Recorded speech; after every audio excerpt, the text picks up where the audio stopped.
a native of Ogumosho North in Oyo State.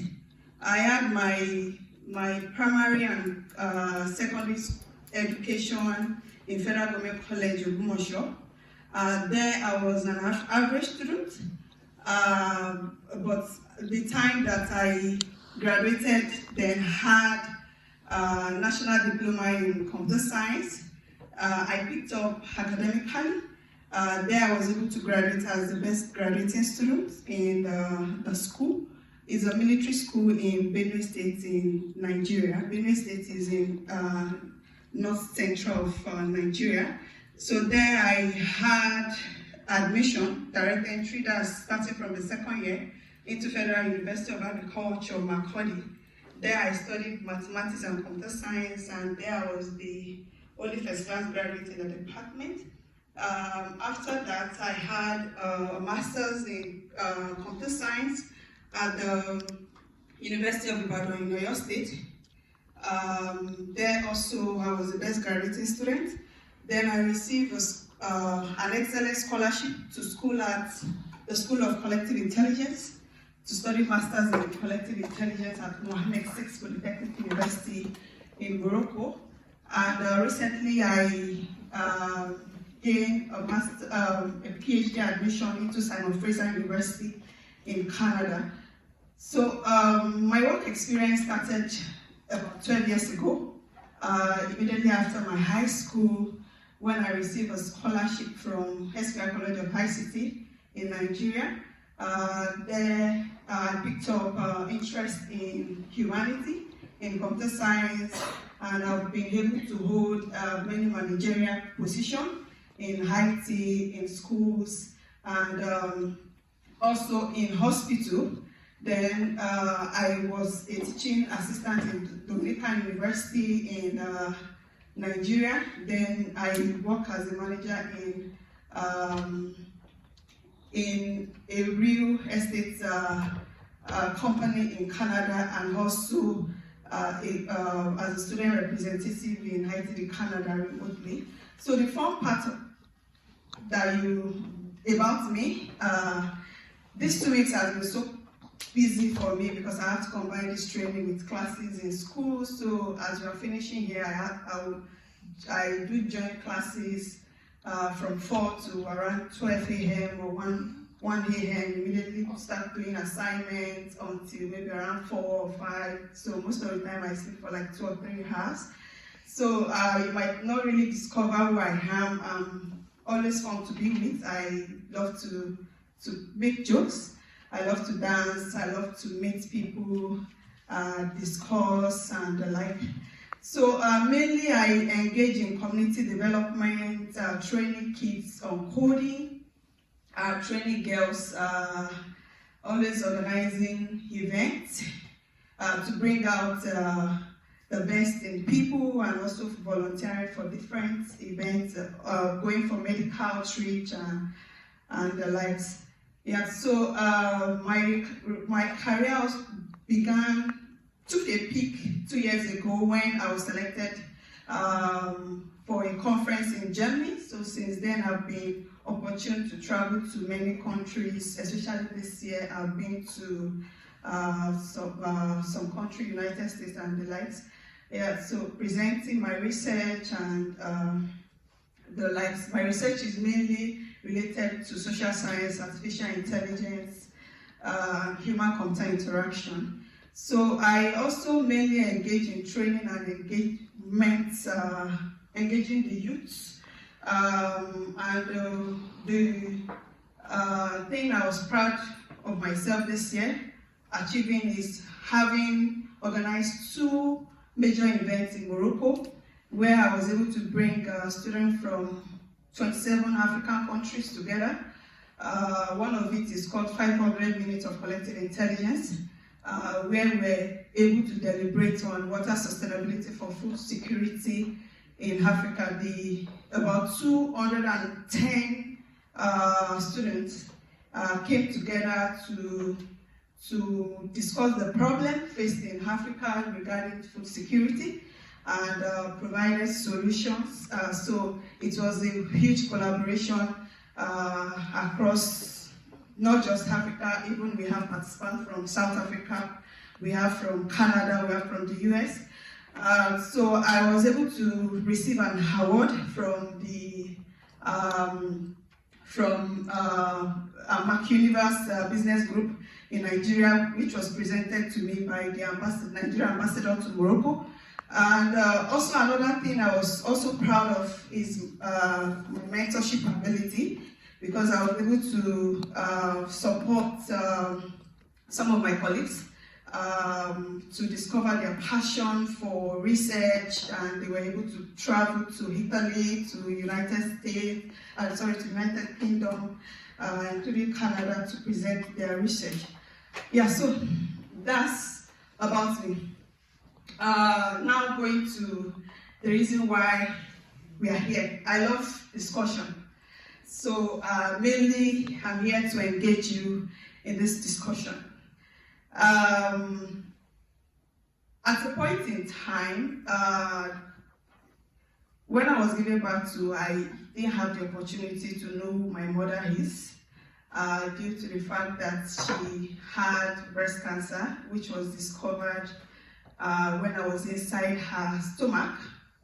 But fortunately, I was given to my aunts, which took me as a daughter, especially as a last born. But being the only girl in the house, it might be difficult at times for her, three boys, and her husband to be able to discover some things about me. So that led to self-discovery from childhood up to this time. And seeing that I'm doing well academically, I tend to ask myself, most of the time, do I have any learning disability? Because I have to learn from the environment myself, which always made me to ask questions. And I decided to collaborate with some of my colleagues in Morocco to ask this question, are there learning disability? And we're able to discover that at least 1 out of 59 children has different learning disability, which might not be very obvious to us. But statistics has shown that this trend, even as it has been in the time of the old, as we can see in that plot from 1990, it kept on increasing in both gender, even up to the recent time. So, what is now learning disability? Learning disability, they are related to neurological condition which affects how the brain processes information. They have specific skills such as reading, writing, maths, focus or language comprehension, but do not reflect intelligence or potential. When you want to discover if a child has learning disability, there are some factors that you will see in such a child. So the child might be experiencing persistent difficulty in specific learning area. Then you see some discrepancy between potentials and performance. Then it can also exist with other conditions like ADHD. The full meaning of that is attention deficit hyperactivity disorder. What are now the challenges faced by individuals with such learning disability? Like myself, growing up with some things related to maybe mental health due to some experience as a girl in my environment. What actually kept me going is the success that I'm recording, most especially educational. But after carrying out this research, I tend to ask myself, do I have any of this disability? Which made me to classify, and with what I saw in research, what are the areas that this learning disability affects? When it comes to education of a child that is facing that, such a child might be struggling with reading, writing, and even staying focused or flowing with other children. Then looking at the employment rate of such a child, you might see things related to unemployment or even underemployment. Then when it comes to the mental health of such a child, that child might be experiencing things related to anxiety, depression, and even low self-esteem. When, like I told you that I sat down and I was thinking, I was asking myself, do I have some of these learning disabilities? And at a point, I saw that I was able to overcome what they call low self-esteem. I used to have like a low self-esteem. I grew up with that, sitting in this environment. Before you see me say one thing, I'll be very scared. But I was able to overcome that with that passion to really come out of that, which is why part of the reason why I work in a military environment and also in hospital. So what are now the solutions to such a problem, and how can you support people with such disability? Which is why education is very important. There are some children that has such disability, but they are not aware. Then there are not even data that exists there that we can have access to educate our environment, so that we can always support children that have such problem. Which is why early detection and tailoring intervention to that specific problem is very important. Such a child also needs special care, special education, and even resources. Then also, when we want to develop a policy, it is important to have like collaboration between different sectors, especially with researchers, people working in the industry, healthcare, and so on. It has no limit, even with the parents of people experiencing that. And also, technology is has shown as proving to be, especially like we are in China, we've been introduced to so many tools. So having like tools for such a child can help the child to be able to manage that. Yeah, so thank you so much for your time, and for this. These are my team members. They are mainly my classmates from the School of Collective Intelligence.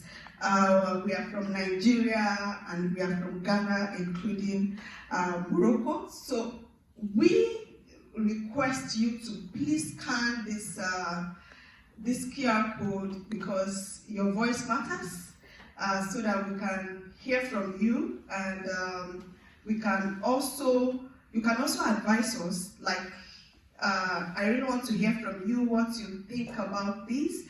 It's a project that we're just starting. We are gathering data so that we can see insight and know what to do, who to contact,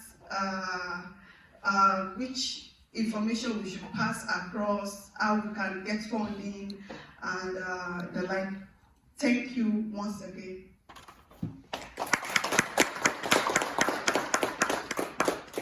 over to you.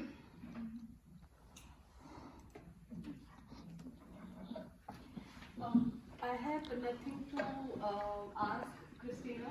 I just want to share my comment that your story is very inspirational, and congratulations because you have achieved a lot, and because I already knew you from ICTP Italy, so I have a special connection with you. And really, your story is inspiring, and congratulations, and my best wishes are always with you. May you rise and shine high and make your country proud. Congratulations. Yeah. Thank you so much for your nice word. Thank you so much. Any other question? Yeah, your presentations is not the presentation, because actually what you're doing is amazing. Like you teach young girls coding, and then you know, with your team, always, and you are the only woman inspiring other women to know technology, and it's very male-dominated fields actually. So you are actually bringing something like change for your country. And I also interested with your fields actually about the learning disabilities. It's amazing the story, and then you built that based on your own personal experience. So so you know exactly how it feels and so on. But I really want to know about the collective intelligence. It's not a familiar field for me, but I'm really interested to know what is this actually you teach with your team related to the collective intelligence, because your background is that. So do you mind to explain it a bit to us? Thank you so much for the question. So collective intelligence is actually, it has been in existence for quite some time, but we don't really know that this is called collective intelligence. Collective intelligence it's, have you heard of diversity before? Okay, so you're from which field? Engineering. You're from which field? Ecology. Okay. You're from which field? Data science. You're from which field? Engineering. Okay. So now, if I want to solve a problem, just like I showed a program that we did in my institution, we want to solve a problem relating to food security in Africa. Instead of carrying all students from, or people from just Nigeria, just Ghana, just data science, just engineering, I decided to bring diverse people in terms of background, educational study, not limited, together to collaborate and solve a problem. You know, me as a computer scientist, the way I was see things may be different from who is from engineering. If I'm making a mistake, it will say, no, based on my experience, this is the right way. So there are so many research that I've seen that the more diverse a group is, the more innovative they are, the more they are able to solve problems. So like in my class is not, you not just see computer scientists there, you see students from across, including law. You understand? So that is what collective intelligence is. Like this program, it was for like 4 days, students from different African countries, different background, coming together to, I bring my data science skill to the team. Somebody from Agri brought his or her skill from agriculture, and like then we bring out a solution. Any other question?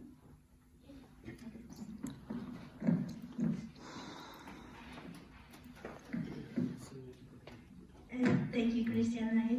It's a really nice presentation, and I also congratulate you for the job that you are doing with your team. And previously, It's really nice and inspiring, as my colleague said. And I wanted to learn a little bit more about what you did when you worked with the hospital in terms of this learning about disabilities. Thank you. Thanks so much for the question. Yeah, in the hospital, I was the head of the ICT department.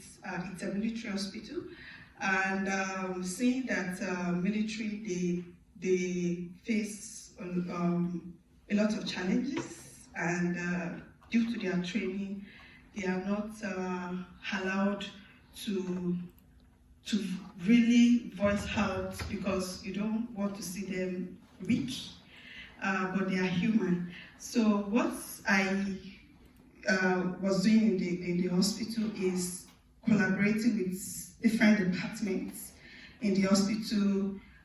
It can be child and developmental department to carry out projects relating to child development. With the laboratory, if I use my contact skill to help them to complete their result and go. For example, during COVID-19, when we were taking sample, I was the data officer for the team, and also we carried out a research how COVID-19 had effect on military personnel, because from our experience in Nigeria at that time, palliative, I don't know if you know what is palliative. That's the relief material that was given to people during COVID-19, since they could not work. That's food, money, and co. We are mainly giving to the civilian. But the military that must always still go to work because of our security, we are neglected. So we carried out like a research to see if they were affected. Then what were the supports given to them during that time, and we're able to get some insight, pass the results to policymakers and co. So then they are training too, because some join military from their secondary school, so they don't have the opportunity to go to university and co. So myself and my team, we normally train them on computer literacy, and bring different topic in order to support them both academically, mentally, and the like.